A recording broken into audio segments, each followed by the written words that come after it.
দৃশ্যা তাড়াতাড়ি স্নান করে ভাত খেয়ে নাও, দিদিমণি এক্ষুনি আসবে তোমাকে পড়ানোর জন্য। স্নান পরে করব, আগে আসল কাজটা করে আসি। সন্ধে হয়ে যাচ্ছে, দিদিমণি এখনো আসছে না। আজকে আসবে কি আসবে না, একটা ফোন করে দেখি তো কি হয়েছে।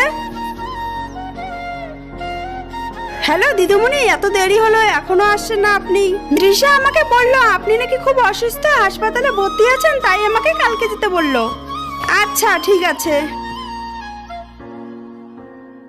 দৃশ্যা তুমি পড়বে না বলে মিথ্যে কথা বলেছো?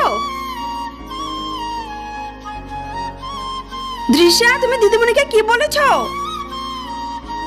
হ্যালো দিদিমণি, আজকে আসতে হবে না, আমার মায়ের শরীর খারাপ, হাসপাতালে ভর্তি আছে। তাহলে আমি কালকে যাব। ঠিক আছে, কালকে আসবেন। সরি মা। তোমাকে নিয়ে যে আমি কি করি, দেখ ভালো লাগে না আমার।